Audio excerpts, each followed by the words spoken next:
No major battles were fought here. In fact, a lot of people have never heard of Portland, Indiana. But history is alive in Portland, thanks to two local heroes, a couple of history buffs who found each other and then found relics that connect people to their past. It's not the Smithsonian, but it's small-town passion at its best, and the ripple effects keep spreading.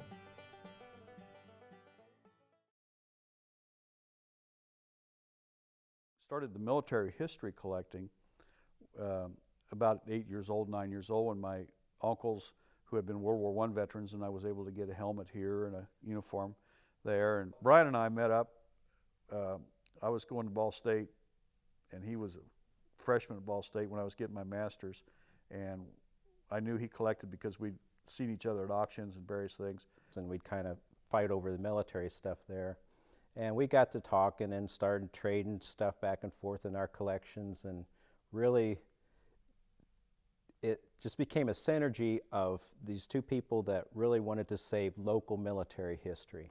We ended up doing these traveling displays, and the more we did, the more people asked us, and we ended up in a period of time going displays from Chicago to South Carolina, Tennessee. And as we did, each time we did one, somebody else wanted one, and we would usually Friday night, Thursday night, we'd pack up and head out and drive all night, set a display up, man it all weekend, pack it up Sunday night, and drive all the way back home, go to work Monday morning. As we did traveling displays, people would say, well, where's your museum? Well, our museum lived in we called it the Suitcase Museum because it lived in the suitcases.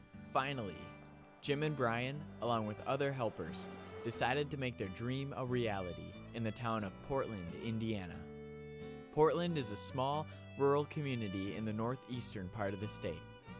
They found an unlikely birthplace for their museum in an old Coca-Cola bottling plant. You stand outside and you looked at it in this gorgeous brick building, but when you walked inside, it was like, oh my God, what did we get into?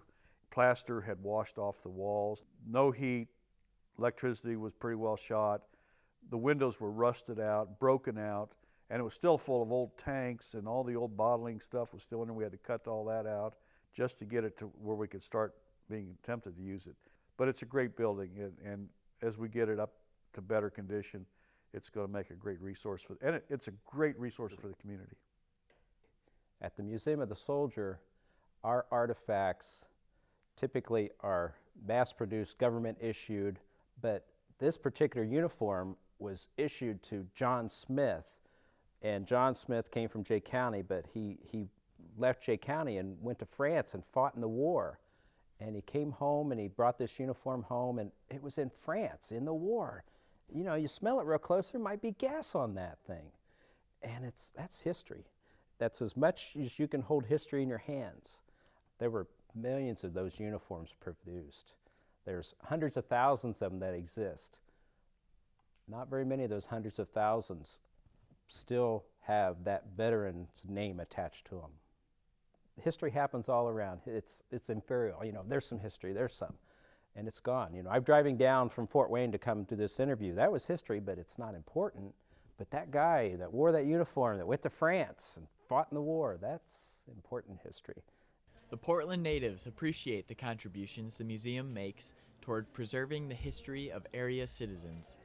When the museum needs volunteers or funding for one of their many projects, the community is never far behind. And the guys that work there definitely have their hearts in it. I mean, I know Brian and Jim both who, that's really important to them. That's kind of a cool thing to have. That's definitely a plus to the community. They have fundraisers that are fairly well. Chicken dinner's next weekend, right? Is it? I think so, yeah. It probably is. We have our chicken dinner coming up. It started as a fundraiser. It's also a memorial to a lot of people we don't even know their names.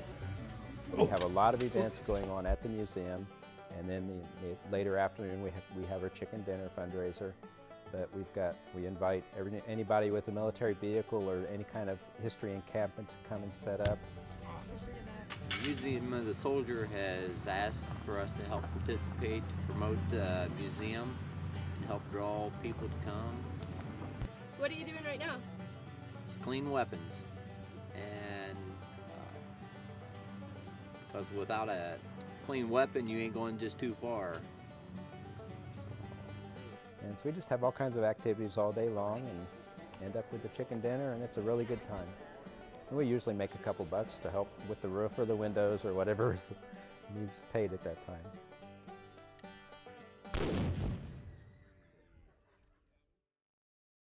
The museum staff is more than willing to give back to the community, not only through the museum itself, but also through helping individuals in their own unique pursuits to bring history alive. Student filmmaker Kelsey Shwartz directed a 30-minute World War II film in the summer of 2009 as an independent study project. The museum was instrumental in making the project affordable. Kelsey called the museum and then called me and said that she was going to do this production for a class and needed to borrow some things or needed to find a source of World War II uniforms.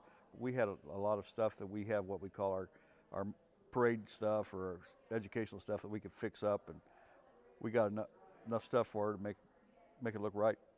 So it was a really good resource for our film, and honestly, we could not have done it without him. I mean, it made it all possible. Michael McBride also has Jim Wachter to thank for getting him into one of his main hobbies. Mike, who has been interested in Civil War history since he was a youth, is now an avid Civil War reenactor, thanks to Jim. Jim knew I was deeply passionate and interested in Civil War history and wanted to get in reenacting. When you reenact around the other people, you got to think that they've all come from different work life, and they leave everything behind back at home, and they try to relive the history like it was back then. Perhaps those that benefit the most from the museum are the individuals who have personally experienced the repercussions of war. Whether they are veterans or families of veterans, they keenly appreciate the efforts of the museum staff to preserve the legacy of their stories. A couple of years ago, they were called over to Marion to put on a show at the VA hospital over at Marion, which is, at that time, was largely a psychiatric hospital for the military. They went over, put on their show.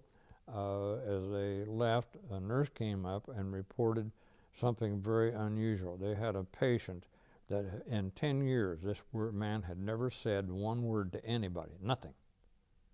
After he saw their display, he started talking. This happens all the time. People come in, see what is there, the personal side of it, rather than hardware. The hardware is important. On the other hand, the feelings of the people that are involved is the big issue. Well, the reaction to the people that come through the exhibits, I guess, is very gratifying. But I think it's the hugs, it's the emotions that we share with the people that come in. Especially for us guys that have been through it, and as we talk to people,